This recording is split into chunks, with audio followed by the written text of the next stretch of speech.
Hello, we are live here with His Excellency Bishop Donald Sanborn. I am Father Desposito. Bishop Sanborn is the superior of the Roman Catholic Institute and director of Most Holy Trinity Seminary. This is an emergency broadcast or live stream because of what happened today. Archbishop Vigano has been excommunicated for the alleged crime of schism, for not recognizing Bergoglio as the true pope, and for refusing to recognize the magisterium of the council known as Vatican II.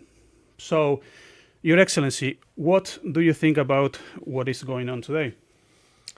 I think it's excellent news because finally, after 59 years of Vatican II closed in 1965, so this is 59 years, finally there is one prelate who is saying everything that needs to be said concerning Vatican II, the post-Vatican II changes, and the hierarchy that promotes these changes, particularly the Vatican II so-called popes, and particularly Bergoglio, who embodies all of that this is all phony, that this is all false Catholicism, and that it needs to be rejected, as well as the people who are promoting it. That's the way I see it.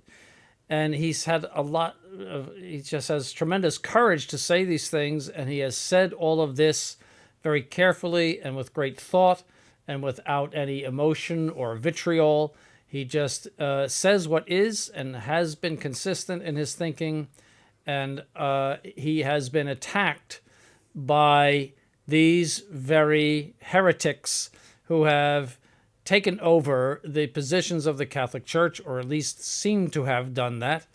By appearance, they have done that, and have imposed upon the Catholic Church these false doctrines and false practices, false disciplines, and have wreaked untold damage in the Catholic Church.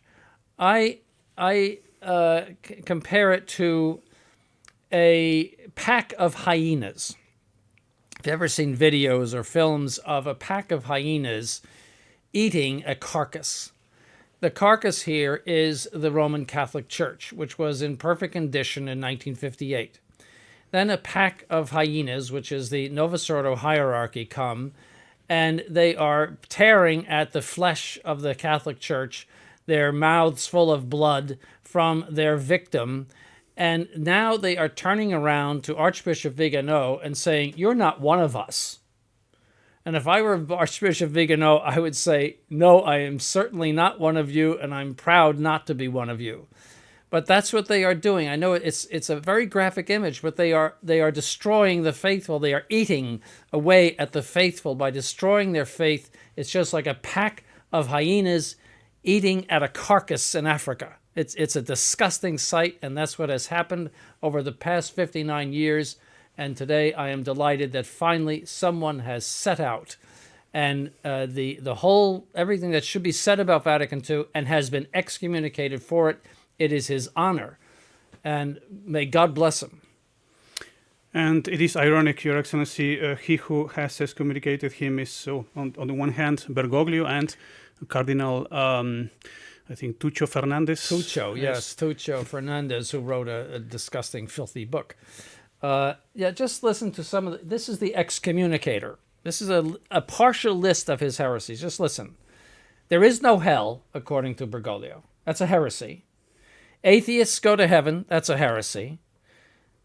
God wants people to live in fornicatory concubinage, to remain together in order to maintain family unity. That was in a document a few years ago. He said that couples living in adulterous false marriages can receive communion. He said recently we have to reinterpret the teachings of Vatican I on papal infallibility in order to bring them more in line with modern theology. That is a heresy. It is the heresy of evolution of dogma, which is condemned by St. Pius X.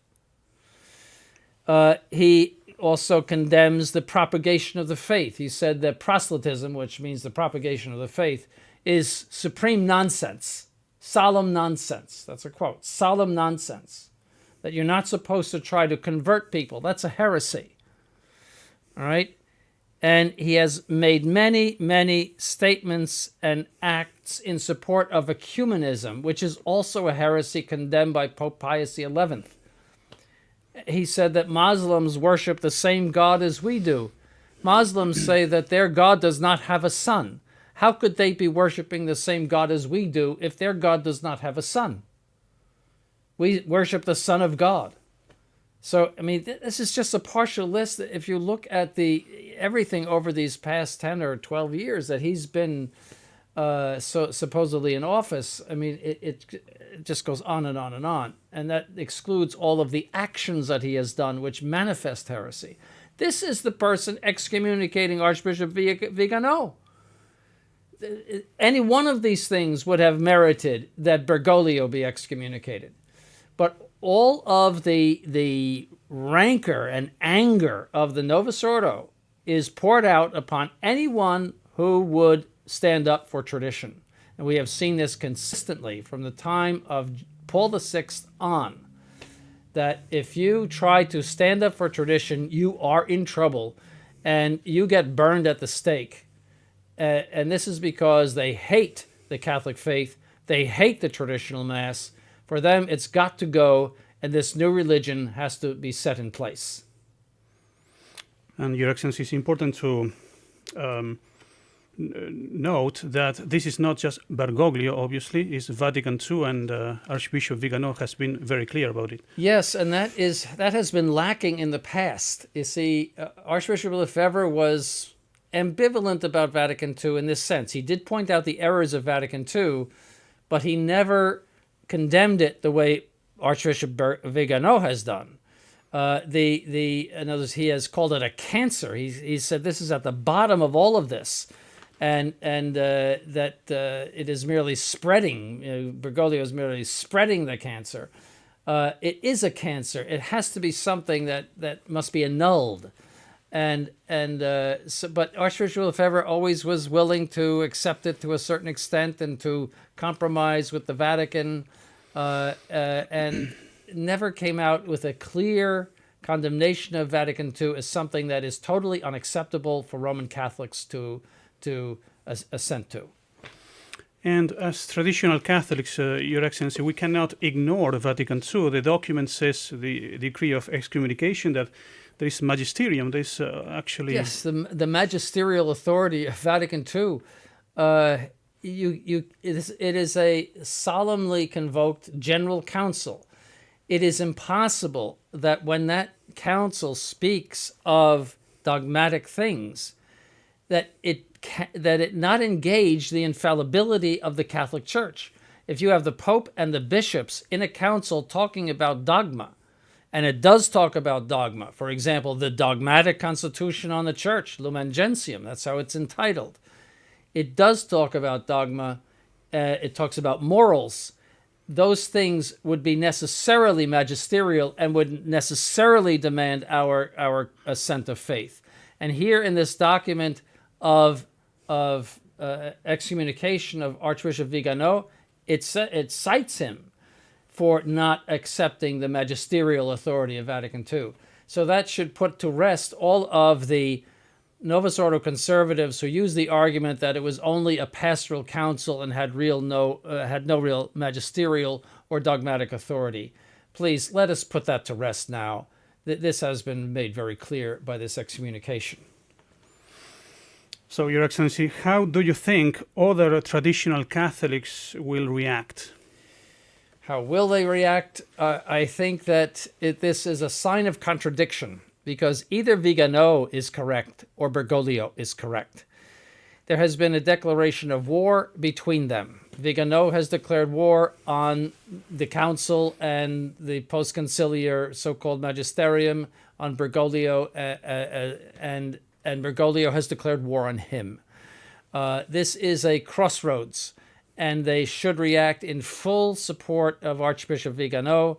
He has had an unbelievable courage in saying these things and consistency in saying these things.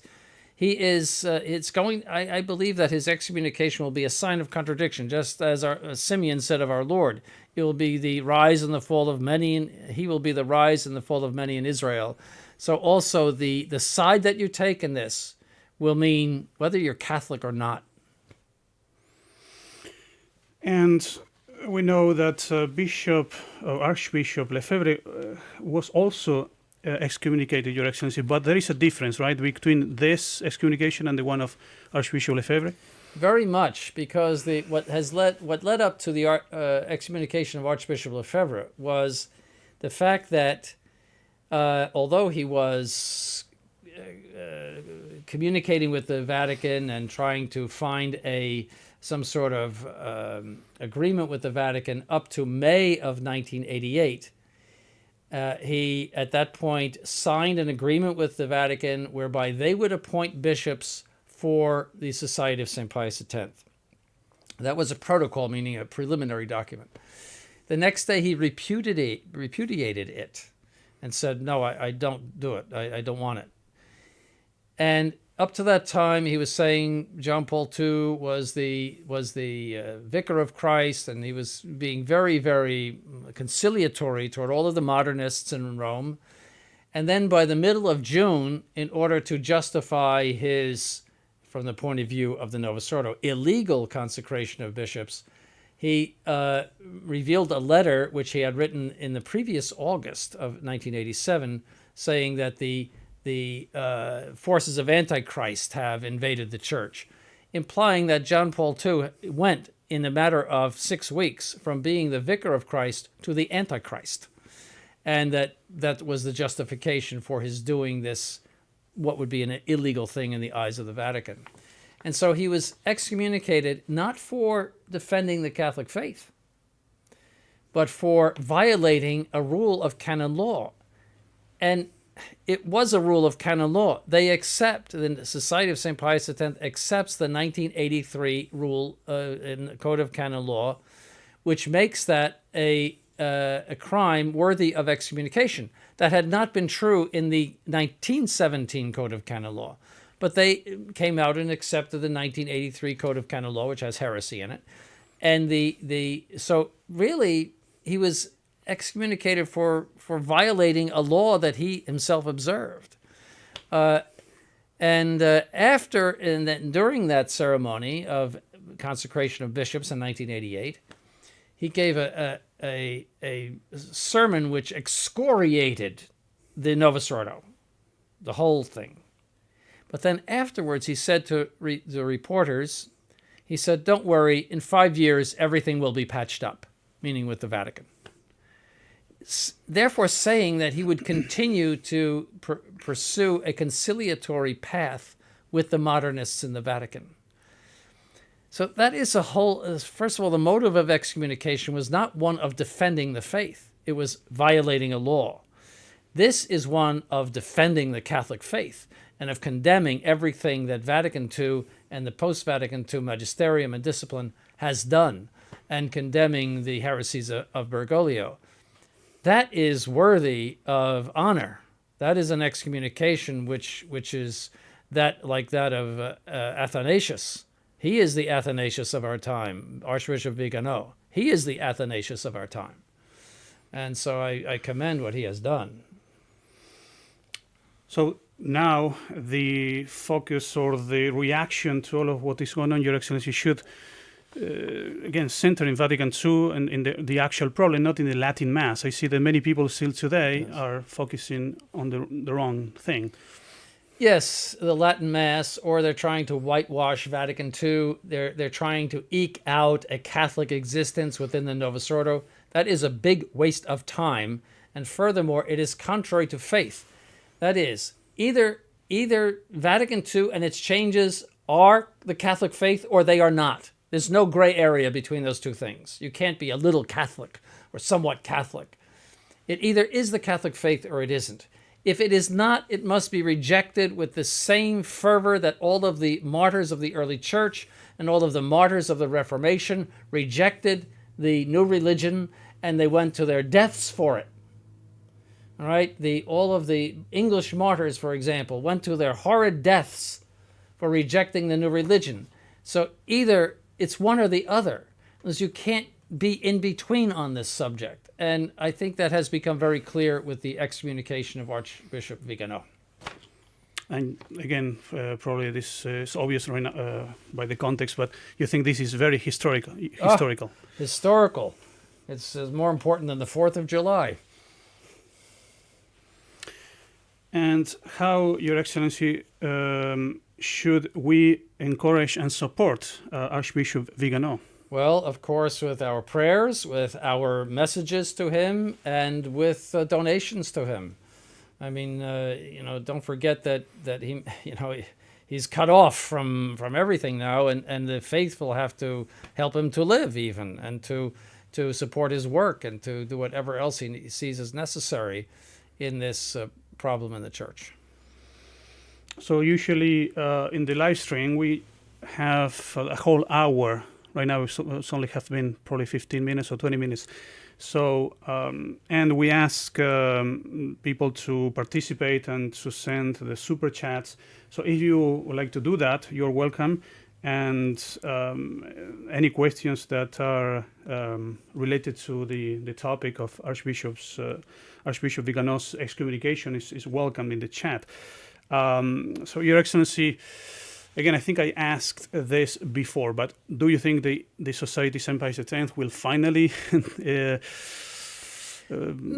this? No, I don't. I think that they are locked into such a devotion to Archbishop Lefebvre as if everything he said and did were set in tablets of stone. Archbishop Vigano pointed out that he thought, if I'm not mistaken, and that Archbishop Lefebvre would be a sedevacantist today.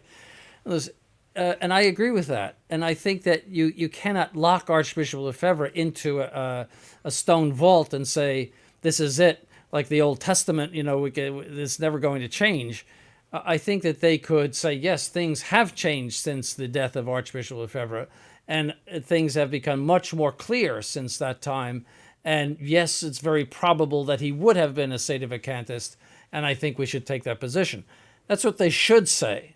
But I don't know if they can break out of that idea of that set in stone legacy of Archbishop Lefebvre. I don't know. They seem to base all of their theology and discipline on things that he said and did. And while he was a very courageous man, and while he did a great deal for the traditional movement, he set it on its feet and said some wonderful things in his lifetime. I knew him personally. Nonetheless, he's not, an infallible source of dogma, nor do we have to base everything on what he said and did. He certainly gave us a lot of very good advice, but things have changed since 1991 when he passed away. And so I think that they should understand that. I think that they need to move on a little bit and see this as a something where they have to take a side. Are they going to take Bergoglio's side in this? Are they going to say, well, it's an invalid excommunication? How could you say that this is when there's all the evidence in the document of all of the wonderful things that Archbishop Vigano has said in defense of the Catholic faith and in condemnation of everything that has gone on since the council? How can you say that, well, that's an invalid, that means you're taking a side against Bergoglio? You can't have it both ways. One or the other is correct in this. And if they side with Bergoglio in this, I mean, if they say, well, yes, we don't support the sedevacantists, so Bergoglio is right to excommunicate him, are they going to say that? My gosh, I hope they don't. And you think, Your Excellency, the faithful going to the SSPX chapels are going to exert some pressure? I think so. I think that it is impossible for a traditional Catholic not to rally behind Archbishop Vigano. And the fact that he has said explicitly that the man is not the Pope, this Bergoglio creature, is not the Pope, I think that they are going to be tempted to say, we should say the same thing. I mean, this is a Catholic prelate saying this, and he's defending the faith. And why are not we with him? Why are we defending this person who says all of these heresies? You see, this Bergoglio person. Why do we insist that this? Why do we have his picture up when we come into the church and all? This man has destroyed the Catholic faith, and here Archbishop Vigano should be supported. And therefore, we have to be against Bergoglio, because you can't be for one and not against the other. And well, this may be related to what is going on, but there seems to be rumors about the banning the traditional Latin Mass. So you think that's true? Well, I don't know. It's it's all rumor. It's supposed to happen on the 16th of July. It might be restricted more. Really, it's hard to comment on that, because there's an awful lot of rumor. But I know Bergoglio hates the traditional Latin Mass.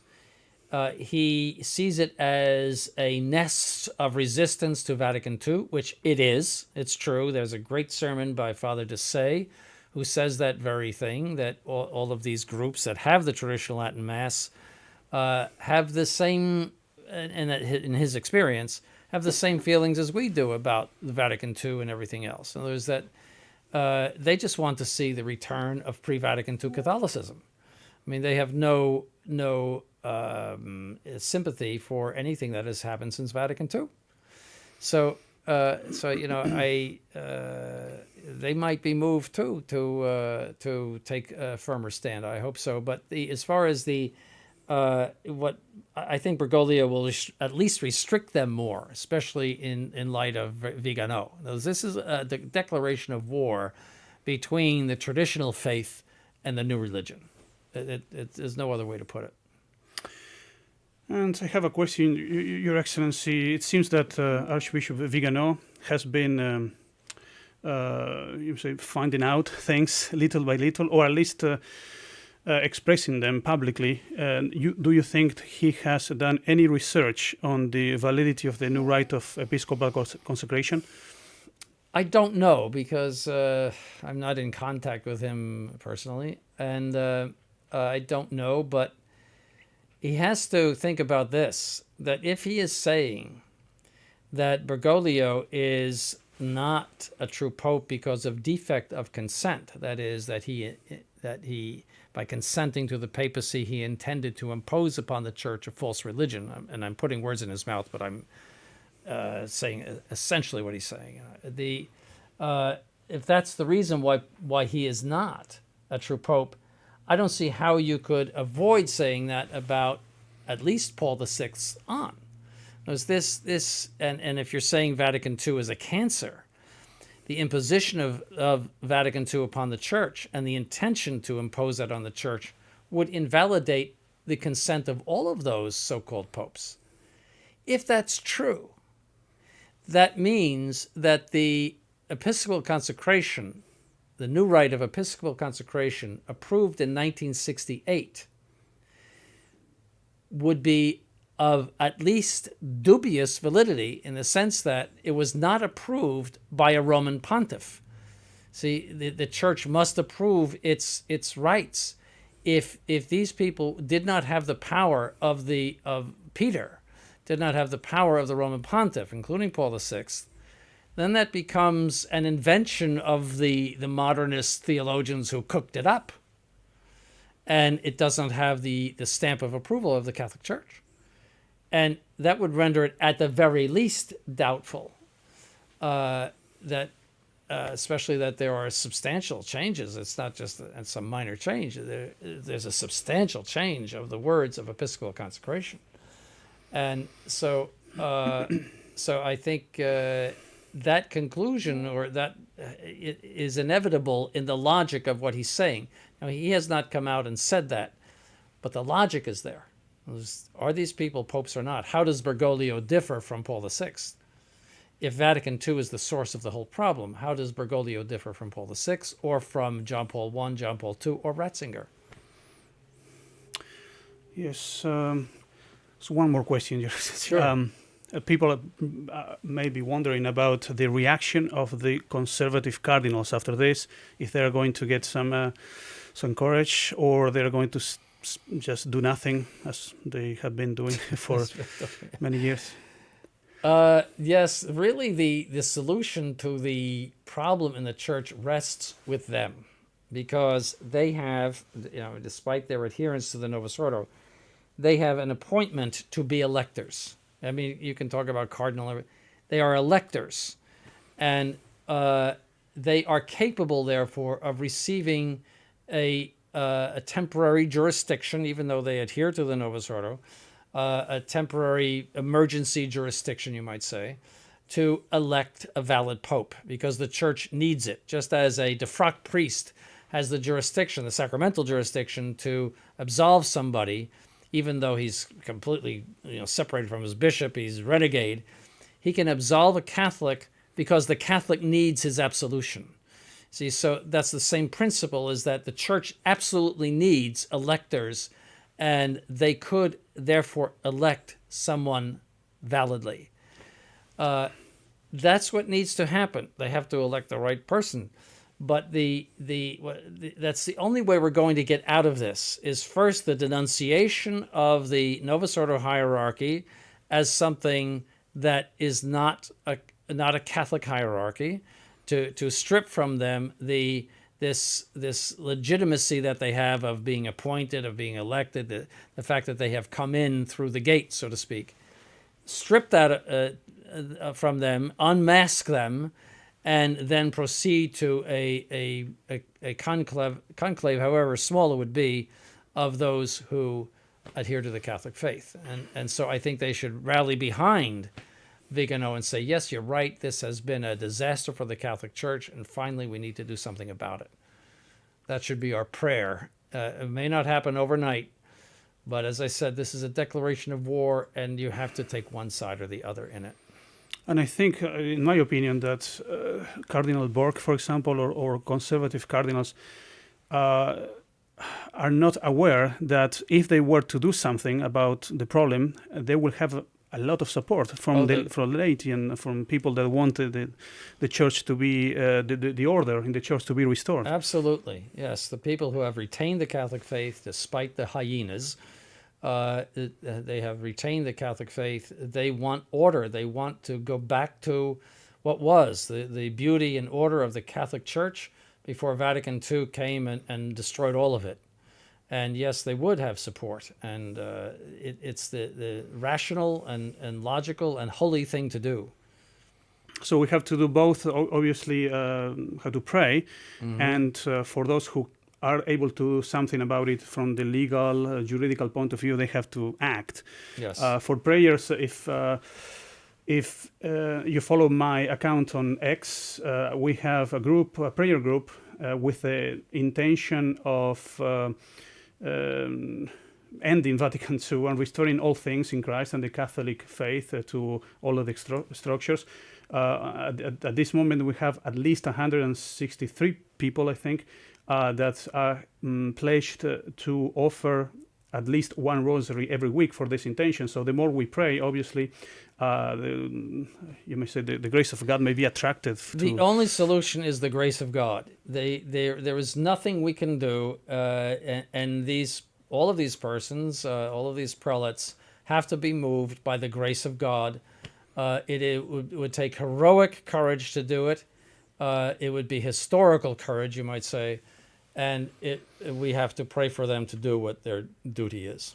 And things are very bad in the church, but we have to remember that St. Paul was persecuting the church at one moment, and he was converted. Yes. Occasionally there are examples of many unusual conversions in the history of the church. I think the best conversion would be of Bergoglio himself, because he's very aggressive with his goals. You see, he's a man that is very aggressive. If he converted, just like St. Paul, if he converted, he would restore the church in a few weeks. I mean, it's very unlikely, but he would. And instead of persecuting it the way he does, he would have the energy and vision to restore it. So I mean, just as St. Paul had all of the qualities necessary to preach the gospel to the Gentiles, those were God-given gifts, natural gifts, and so God raised him up to that level. So look at St. Augustine and many others who St. Augustine was a heretic and a dirty sinner, frankly, and he became one of the greatest doctors of the Catholic Church. So it's possible. The grace of God is stronger than sin. It is stronger than heresy. It is stronger than unbelief, and it is a very, very strong influence, and God can do whatever he wants with us. Right, and the grace of God is a very, very strong influence on us. And also history confirms this fact with the persecutions of the first 3 centuries, and then everything changing from one with Constantine. And, yes. Things can change overnight. The greatest darkness was the reign of Diocletian, which came just before the reign of Constantine. Diocletian was and his cohorts were killing Christians everywhere in the empire, and then shortly thereafter there was Constantine, and he gave religious liberty to the Christians, and then finally the empire became a Christian empire under Theodosius in the 380s AD. So things can turn around very suddenly, and we must always maintain our faith in the Catholic Church as a church which is the church, which is assisted by God. In other words, it is not on its own. It's not merely a collection of human beings like the Church of England or the Lutheran Church of America.